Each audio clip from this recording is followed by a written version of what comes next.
Good evening, everybody. Welcome to the HR meeting. And the first item on the agenda is to elect a chairperson. Well, I sent in a proposal to propose yourself. You've done a good job and you seem to know a lot about the HR subject, so I feel that you're quite good for the job. Thank you, Pauline. Thank you. Thanks. That's a proposal, seconded Yes, by Martin, and all in favour? Yes. Thank you. All right. The next item on the agenda is to elect the vice chairperson. Do you have any proposals? I do, but I'm not sure whether the chairman can just propose somebody. I don't think they can they? Yes, you can. I can. Oh, I propose Councillor O'Connor. Because she definitely has experience, and as it makes sense as the vice chairman, to be honest. How do you feel about that, Councillor Pennington? I'm okay unless anybody else wants to do it, so I'm happy if somebody else wants to do it, but if not, I'll take over the role. So, how do you feel about that, Councillors Donaldson and Pennington? Are you For happy me, that's with fine. that? Good. Yep, So that's okay. a proposal by Councillor Pennington and seconded by Councillor Donaldson. Thank you very much. Right. No apologies for absence. And can we change the addendum item number 10 to number 4, the minutes, please? Yes. Anybody have any comments on the minutes from our last meeting on the 27th of May this year? No, No. I propose we accept them. Seconded by Councillor Pennington. Thank you. All in favour? Thank you. Thank you.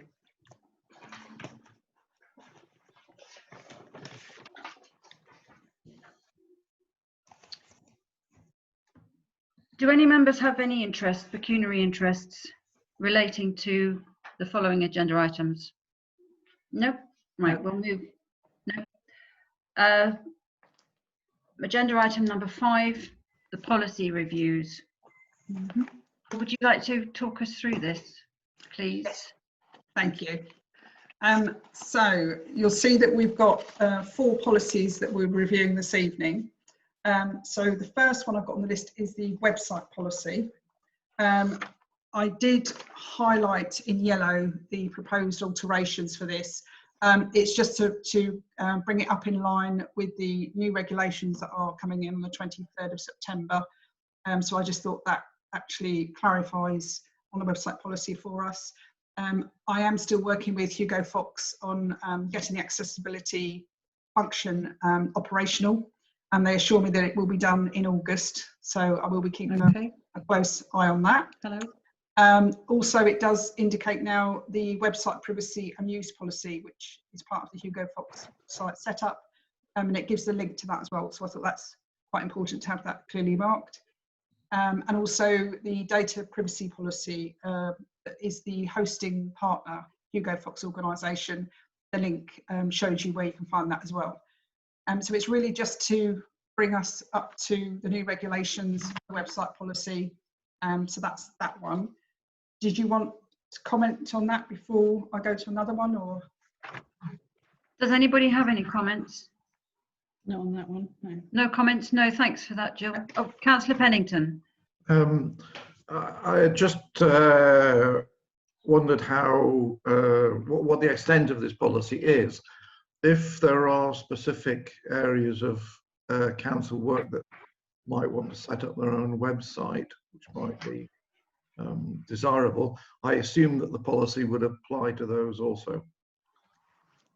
Yeah, I think that's something that obviously council would have to decide on if they want separate websites. But that would be my assumption, is that, you know, this would apply to any website that is council related, and if members, you know, stipulate that they'd like more than one website, then obviously that policy would suit, yeah, everybody's. Okay. Do councillors want to go through them all and then vote on Should we? Oh no, we better vote Yeah, by policy, hadn't we? Yes, please. Yes, right. Yeah. Is everybody in favour of the changes, the updating on the website policy? Councillor O'Connor Mhm. proposing and Councillor Donaldson seconding, and we're all in favour. Lovely, thank you. okay. Thank you. Okay, so moving to the second one, the health and safety policy. Obviously, this was looked at in great detail and when it was first adopted. So I've just gone through and reviewed a couple of parts. But I don't think it was, apart from, I changed obviously the organisational chart to reflect now that we've got the finance assistant. So that was updated.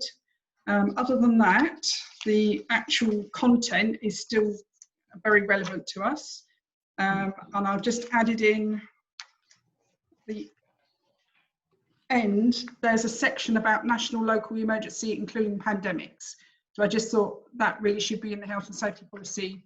Obviously, we've just come through the coronavirus situation. So I just thought it'd be a good time to just add that section. But everything else is still relevant. Legislation, everything still applies. So that's just that alteration proposed for that one. Is that a proposal, Councillor O'Connor? No, I've just got a couple Question. of points. Yeah.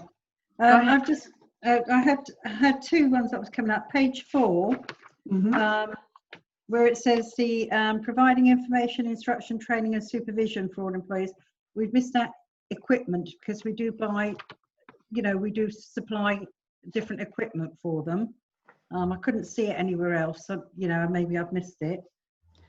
Yeah, And sorry, can we, which, Sorry, page 4? sorry, page 4. Yep. Where it says, excuse me, providing information, instruction, training and supervision for all employees. We've missed off equipment. I just thought we should ought to put equipment on that one as well. Okay. And on page 18,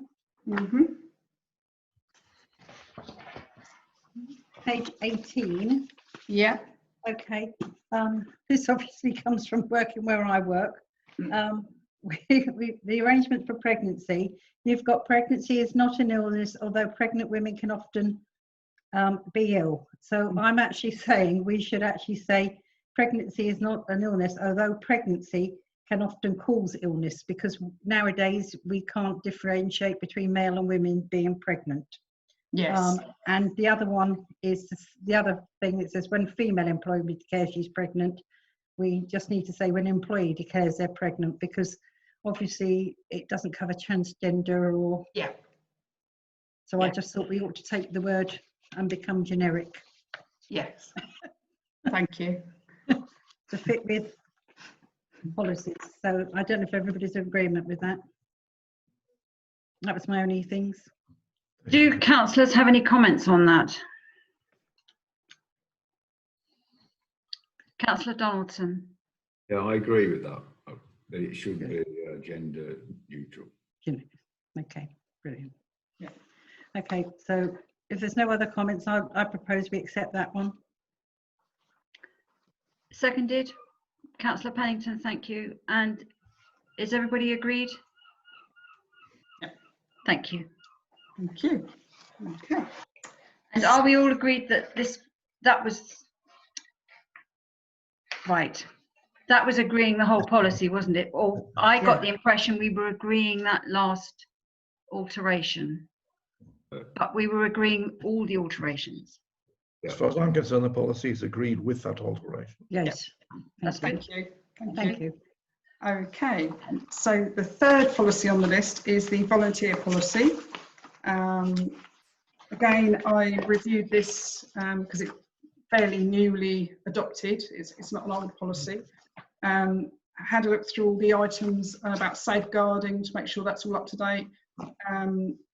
GDPR, again, that is all still relevant. So there were no actual proposed changes for that one. I thought that actually is still fit for purpose and meets all the legislation and everything that's in place at the moment. Are there any comments on that? Is everybody happy with that? Yep. Would someone like to propose that we? Right, thank you, Councillor Donaldson, and Councillor O'Connor seconding. Thank you. And everybody agreeing. Lovely. Thank you, Jill. That's Thank you. Okay. confirmed. So the last one is a new policy, and this is the virtual meeting policy. And this really follows on from some training that me and Councillor Cornford arranged, where it talks about virtual meetings and making sure that the authority had a policy in place, because they said it's, you know, going forward it's quite important. Obviously the virtual situation might continue for some time yet. So I took some of the protocols and guidelines that we had used previously, where we put something in place instantly, and incorporated some of that, and then looked at a couple of other examples of virtual policies, and then came up with this as a draft. I know that Councillor Cornford had some comments of hers, so it's just really, you know, any comments welcome, because this is a new policy, and obviously feedback is helpful. Do any councillors have any feedback on this one? Councillor O'Connor. Just the fact to remember, we had the discussion about whether we were going to use the question for the poll, you know, for voting. And although you've put follow protocols to vote when requesting speaking, I don't know whether it's worth listing them out in this particular policy for when we adopt it. Jill was showing us an example of a poll. Perhaps we can look at it for this one, you know, so how it would work. Yes, I think the poll is a really good idea, because it makes it very clear who's voted. It's just a yes and no, isn't it, Jill? It is, yeah. Is it easy to set up? You're muted. Ooh. Sorry. Ah. Yes, it is. So Good. I've just shared. Yeah, because we were practicing earlier, so I've just shared that poll with you. Right. Yeah. So that's how easy it is. So from your end, do you just press a key and it pops up? Yes. I've just voted on it. So did you vote on yours? No, I didn't. Try voting, and then Jill will show you what the example comes back as. So it doesn't matter whether you do for or against for this particular one, but just Okay. okay. I'm not getting anything now. Oh, have you put it up again? Can you, Jill? Nope. I must be giving off the wrong things tonight. Yeah. Okay, and then you submit it, and Submit it, yeah. where does it show up? Jill will show it when she's got them all back in, Yeah. All right. Okay. and then she'll show us in a minute. Okay. Yeah. And then quite nifty. I voted against just for fun. Oh, excellent. Yeah. Yeah. Yes, that's very clear. That's crystal clear, and we don't have to ask people if they're voting or not. No. Yeah, that's a really good idea. Okay. Okay. The only thing we probably have to put is abstain in there, shouldn't we? Abstain, probably in the future. Yeah. I just thought, you know, as she tried it, I thought that was quite good. It's all right with us as 4, but when you've got 10 people voting, it's hard to, and small things, it's hard to see hands, isn't it? And nods and. Yes, and I found myself prompting people, which Yeah. is, I'm not comfortable doing that. Yeah. So. Does anybody else have any comments on the virtual meeting policy? No. Jill, I've got some comments. I know I feel a bit bad about this, because we didn't have time to really, we couldn't fit it in, because you're busy and I'm busy. That's absolutely fine. I wondered if at the start we could actually quote what the, just to reference it with the fact that it's part of the LA local authorities regulations, and will be that conduct remote meetings until May 2021. There's a little quote from, I actually looked at publications holding remote meetings published by Yes. NALC. Yes. Just as a little intro, I suppose, I mean, they may well go on past 2021. Possibly, yes. No, it's a good idea to reference the legislation at the front of the policy. That's a good idea. Okay, and then can we make it 15 minutes? Yeah. Ensure you log on at least 15 minutes to test the technology, Mm. any Mhm. updates, and to ensure that the video and sound are working correctly. Yeah. So does that mean that if we haven't logged in within 10 minutes, then the town clerk will start to phone us around and see if there's a problem? Not necessarily, no, but the general feeling at the training session we went on was that you would arrive earlier than right before the meeting normally. Well, a lot of councils do. I know we can. Yeah. Anyway, so that 15 minutes, and it's good to chat. It's good to Say get a hello. conversation going, you know, before the meeting and to catch up with people. And also it avoids, I mean, if someone is having trouble, they can ring up. Like if I knew that you was actually starting and I hadn't got my ID, then I would have rung earlier. But I kept thinking, oh, it's going to come in, it's going to come in, because sometimes it doesn't come in until about 10 minutes before the meeting. So I wasn't too worried to start with. Okay. So perhaps we could put that underneath there, just to say that if anybody's got any problems, to ring in to check with Jill that, you know, on that. So Yes, just this so gives, that somebody knows the protocol. councillors time. Sorry, I interrupted you. No, it's just that obviously it just says here logging in takes time, but you know, somebody could just be sitting there waiting like you. So if they think they've got a problem, or you know, the 15 minutes beforehand, so it's got to 10 minutes beforehand, really they should be phoning Jill to say, you know, I think I've got a problem, you know, and it might be the fact that they haven't got that access if everybody else is on. So Yes, maybe, I was going to go as far as to take out the bit that says, as it takes time for the organiser, yeah, because that's sort of part of the admin, yeah, and we should have time for that. But this, because this is for councillors, isn't it, and for residents. yeah, So ensure you log on at least 15 minutes to test, just to carry on to say, to test technology, yeah. any updates, and ensure your video and sound are okay. Oh, the bit that you said, Councillor O'Connor, I'm not doing very well with this. And also allow time. Well, and just say if you have any issues, please phone the clerk within that time. Yes, yes. So it just means that within that 15 minutes, you've got chance to phone before the actual meeting starts. You've got chance to iron out your problems. Martin would like to talk. Councillor. Martin. Yeah. Thank you. Yes. I just wondered if Jill could tell us when the waiting room opens. Is that a sign that everything is in order? I mean, when somebody goes into the waiting room, and is the waiting room open 15 minutes before the meeting normally?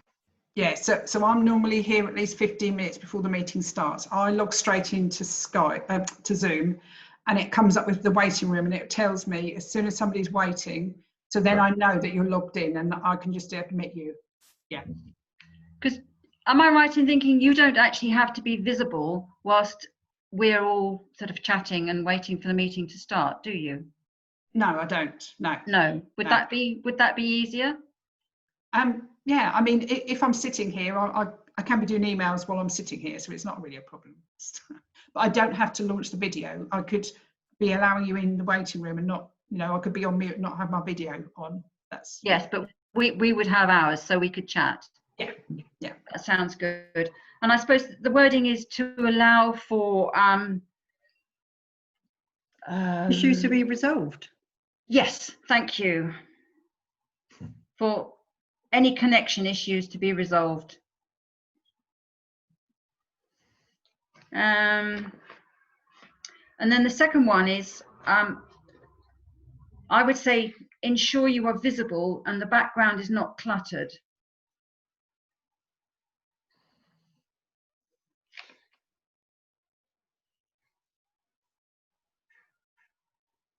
I mean, you might not agree with that. No, that sounds fine, but and that gets rid of the next one.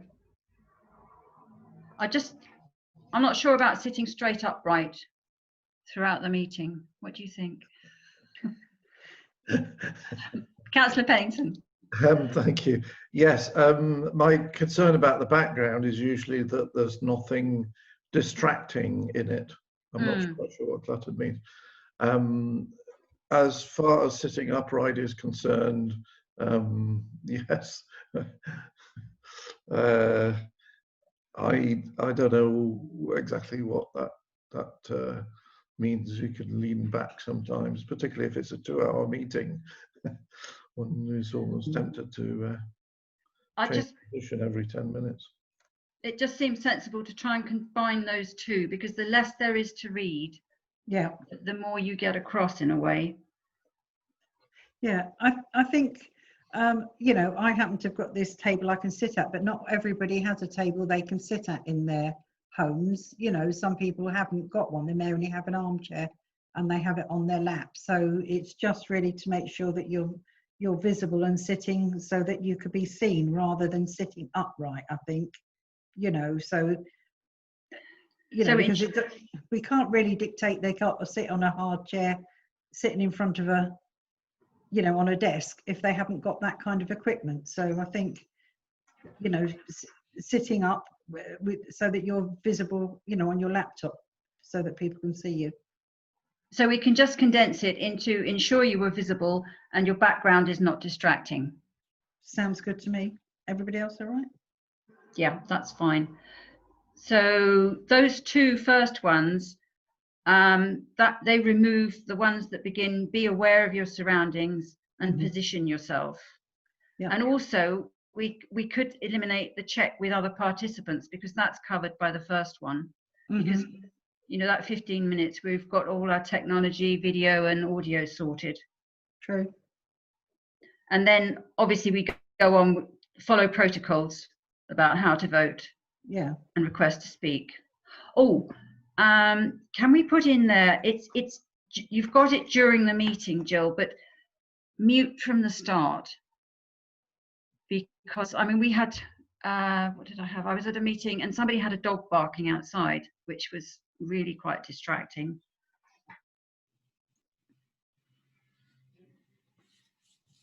How would we word that? Please mute until you wish to speak. Please mute from the start of the meeting and unmute to speak. What do you think, Councillor Pennington? I think the point is that you should be muted unless you wish to speak. From the start of the meeting doesn't really add anything. No, okay. So where would you, do you feel that should be before the meeting or during the meeting? Should that be the first one, that first point during the meeting? During the meeting, yeah. Yes, okay. And how would you word that again? Sorry. How would you word, for the benefit of the clerk, how would you word that?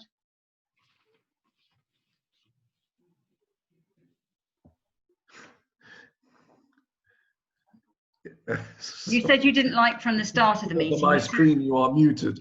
You should remain muted unless you wish to speak. Yeah, remain muted. Thank you.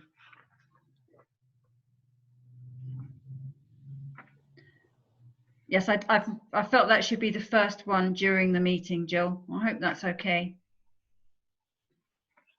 And then wait to be invited to speak and speak clearly.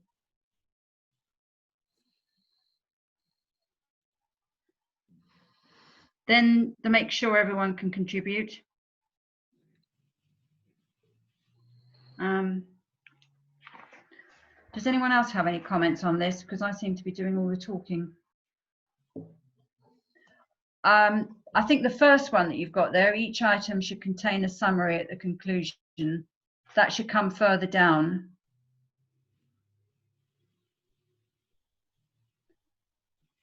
So you've got the muting, wait to be invited. If a member loses connection, if the meeting is not quorate, any presentations, and then each item containing a summary come at the last point. Is that all right? That's fine. That's fine. And then you've got after the meeting. Could we say before leaving, spend a few minutes for analysis and reflection on what went well and what can be improved?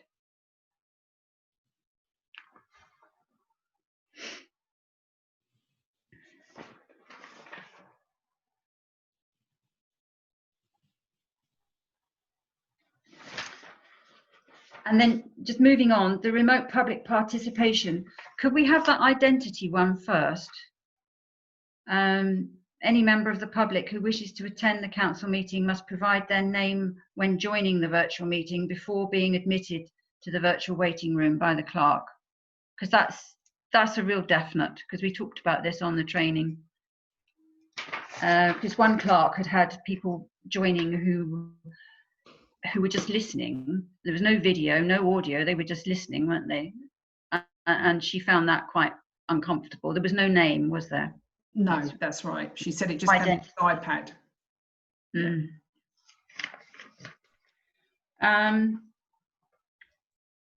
Oh, on a maximum of 2 members of the public, can we clarify that that's may speak or not? Is it it just makes it crystal clear? I don't know. I suppose participate is the same thing, isn't it? What do councillors think? Yeah. Speak makes it clear, doesn't it? Yeah.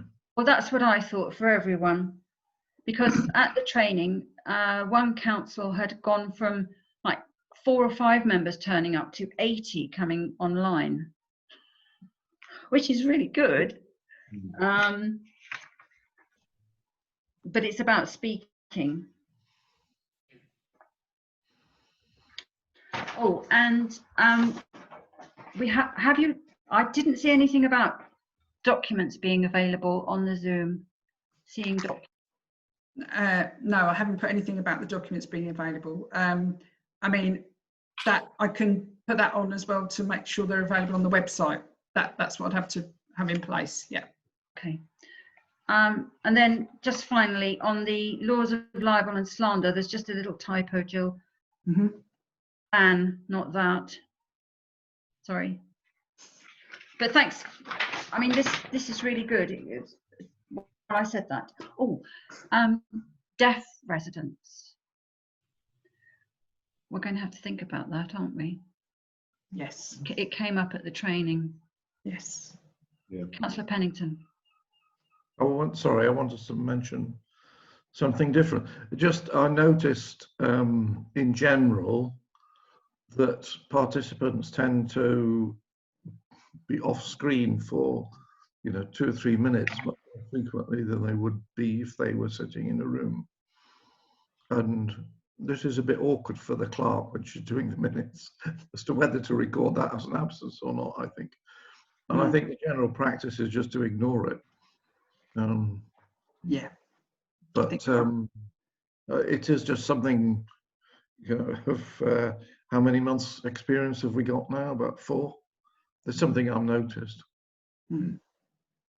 Yes, there is something in this NOUT document about it. How to keep track of who is present. Because on the training they talked about the fact that if councillors drop out, then they're not privy to what's said, and therefore they should not be voting. That needs to be included, doesn't it? I think I have included that. If a member loses connection during an item debate, they will not be permitted to vote if they have missed part or all of the discussion, as they will not be in a position to make an informed decision. And that's what we were told on the training. Yes, thank you. Does that cover it for you, Councillor Pennington? Does that cover it for you?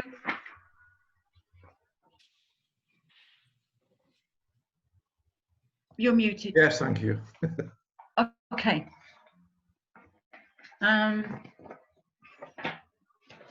Oh, and there was a little bit about just attitude in here. I just saw it.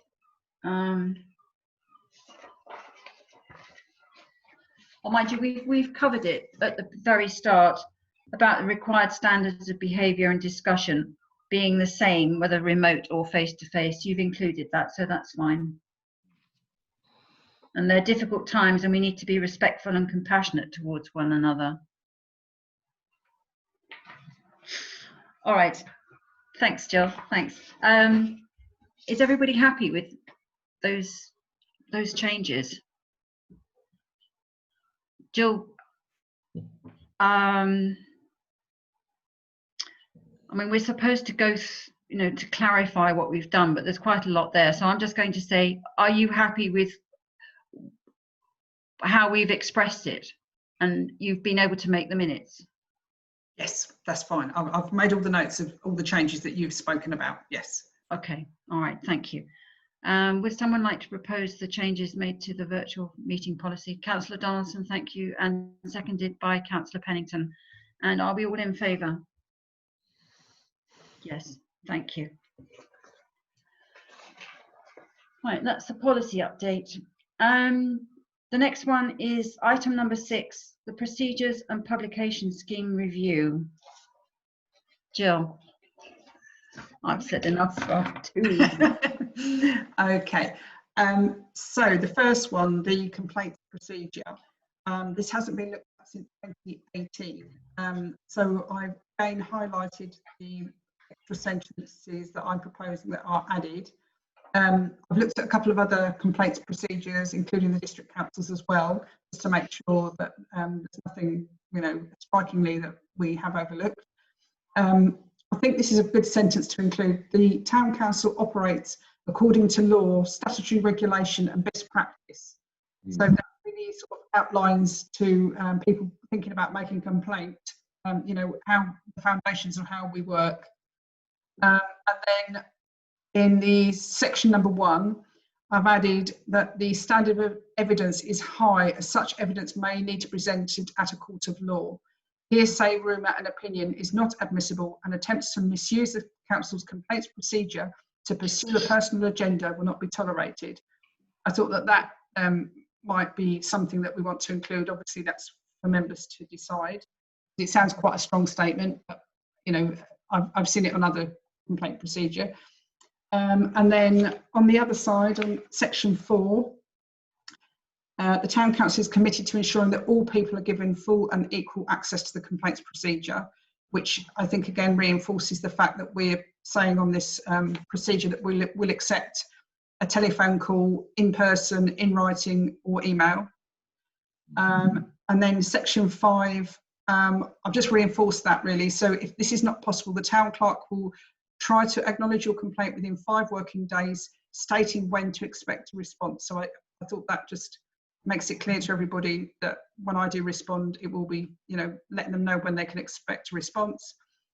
And number 7, I've just added to assist with the investigation, because it did stipulate there that we might need further information, and it's just to make it clear to somebody the only time we would ask for additional information is if we need it to assist with the investigation.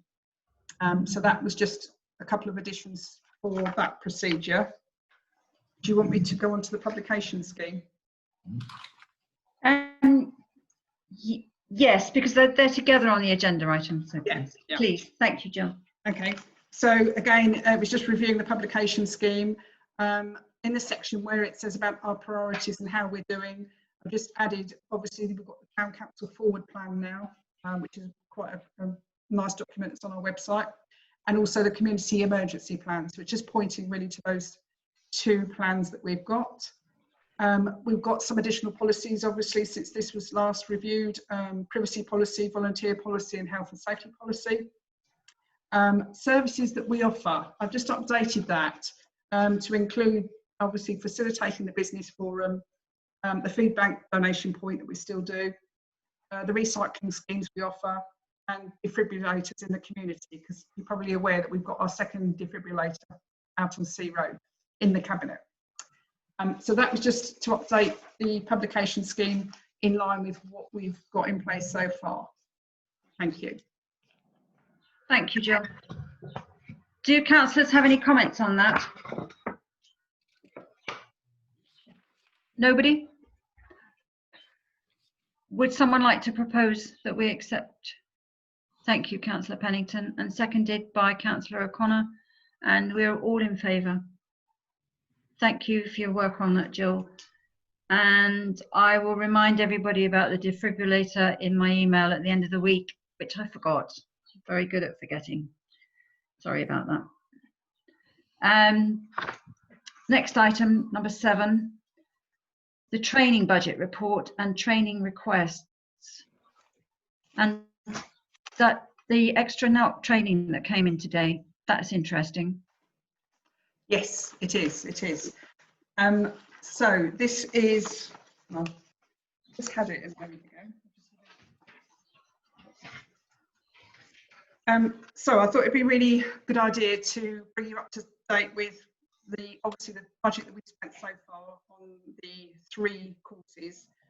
Myself and Councillor Cornford have attended the Reactive Local Council Working in a Virtual World online training.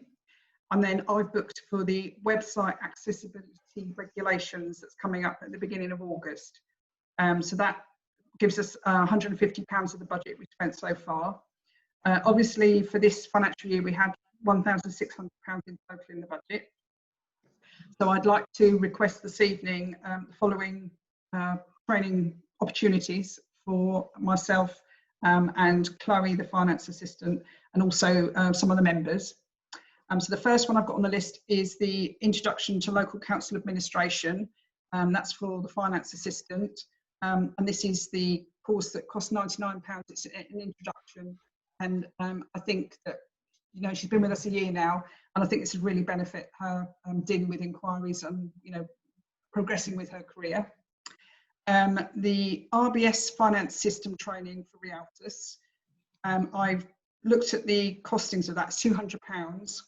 And that can be for 3 of us. It's an online training. So this would be the Vice Chair, Councillor O'Connor, a Finance Assistant again, and myself. So all 3 of us could have that training, which takes about 3 hours.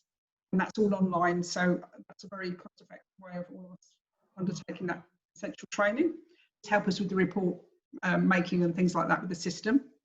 Well, that's important for your personal development, really important. Yeah, I think it would greatly benefit all 3 of us. So yeah, the next one is the IOSH Managing Safely with Safety and Management Solutions. And again, this is an online course that they're offering.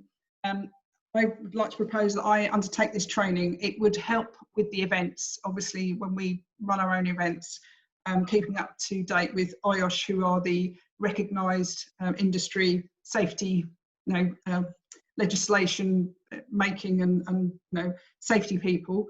So that's £330, and that again is a 4-hour online with all the resources and everything that goes to support it as well. And that's over 3 days, so it's not all in one chunk. You do that over 3 sessions.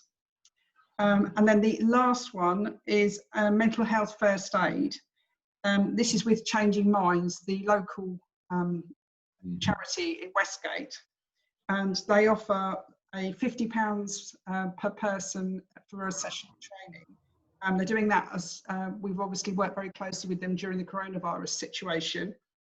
And again, I'd like to propose that that's myself, the finance assistant and project assistant, as we're all working with the residents every day and in close contact. And then I thought one of the operatives, because I've spoken to Neil, who's definitely interested, and then 2 members, so that would be a cost of £300 because it's £50 per person. So that would mean that of the budget we would have left £521 for this financial year. So obviously that would mean that if we have the opportunity for instance, dynamic counsellor training virtually, we'd still have enough in the budget to meet that. Thank you. No, thank you, Jill. I don't know if anyone has read the NALC email, Rebuilding Communities. It came, Jill sent it to us today, and that's about training. Sorry, that's my phone, because I made notes on this and I can't find them, of course. There was one here for sustainable environment that I thought Councillor Hannah Scott might be interested in. They're £30, and I worked out about £180 worth of course, because there was a mental health and well-being theme, and I thought maybe Councillor Green would be interested in that. Mm. Councillor Pennington. You're muted. Yeah. Thank you. Following my guidelines. Yes, I'd be interested also in the sort of sustainable development side of things, as well as Hannah, of course. Rebuilding sustainable communities. But I mean, I think the general gist of what the clerk is proposing is fine. Good, good. So we're all happy with everything that's planned for the moment. Thank you, Councillor O'Connor, and seconded by Councillor Donaldson and agreed by all of us. Thank you, Jill. And agenda item number 8, the draft role description for proposed tree biodiversity warden. So that's the draft of the role of biodiversity warden. We have a favourite for that, don't we? But there'll be interviews, won't there? Will there be interviews? Yeah.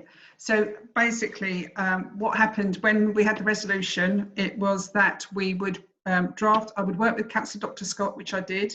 So this is the draft job description that we both worked on. Bring that to the Human Resources Committee.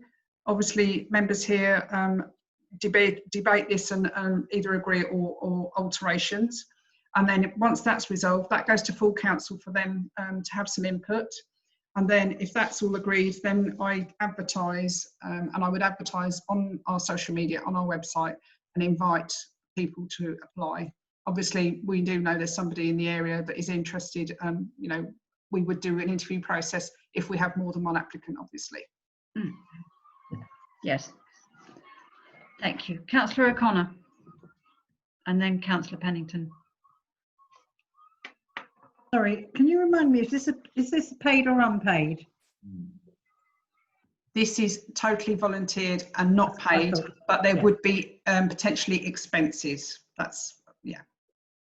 The expenditure, yeah, expenses. That's all right. So I thought it was, but I just wanted clarification because it didn't say on the actual summary of the role. So maybe that ought to be clearly marked so people might think it's a paid role that they're going for. That's all.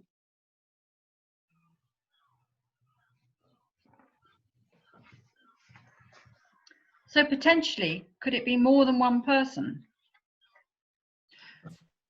What? Sorry, that we would engage to. You think it could be more than? I mean, that would if be. If we had, for instance, 2 really good candidates. Yeah, I mean that would be for council to decide. But I mean, yeah, if that was to happen, it, you know, I don't see that anyone would have any objection. But. Right, well, we've all looked at this, so, and you've already liaised with the Chair of Planning, Environment, Highways and Environment. So are we happy with this? Councillor Pennington. Well, I just want to say I'm always a bit uneasy if there's an obvious candidate. That I think it's important that we do make sure it's publicly known. Secondly, as I said, at council, there seems to be strong focus on trees and not much on biodiversity. Thirdly, in skills and experience, it seems a bit slack. 2 years of prior experience in tree work, conservation or related field. I mean, 2 years isn't a very long time, and it's drafted in a very sort of open way. I'm not quite sure what related field would be. Well, I think we need to remember this is a volunteer post. You know, we're not going to get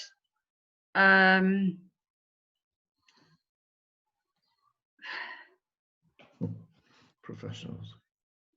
No, I wasn't going to say that because we're being recorded and that gives the wrong impression, as does saying that there's a strong candidate for it. Jill.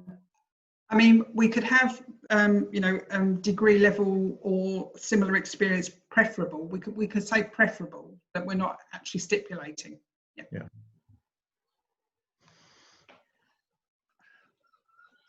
I still would like to underline it's a volunteer post. Councillor O'Connor.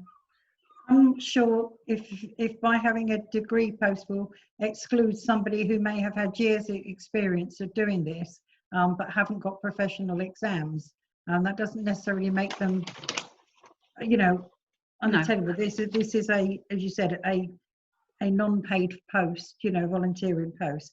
So I think perhaps these things can get teased out at interview, you know, rather than you know, making that other people won't apply. Because if we want it publicly known, we want, you know, a good cross section of people to apply for this job, you know, so we can then have a look and maybe then, you know, have some questions that would probe into that rather than, you know, rather than actually say you can't do it because somebody, you know, somebody who hasn't got a qualification might turn around and think, oh, well, they want somebody with qualifications, so I'm not going to go in for it, you know, and they might be the absolutely best person, you know.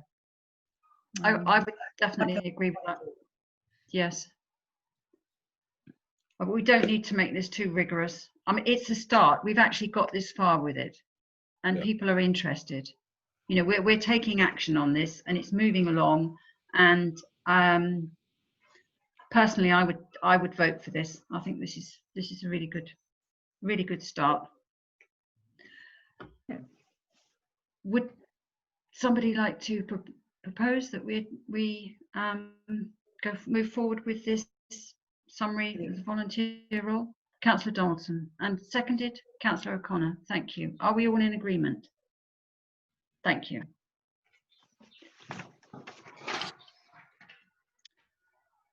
We now need to take a resolution to exclude ourselves from recording to the public and the press. Would somebody like to propose that? Martin, thank you. Councillor Pennington, and seconded by Councillor O'Connor. Thank you.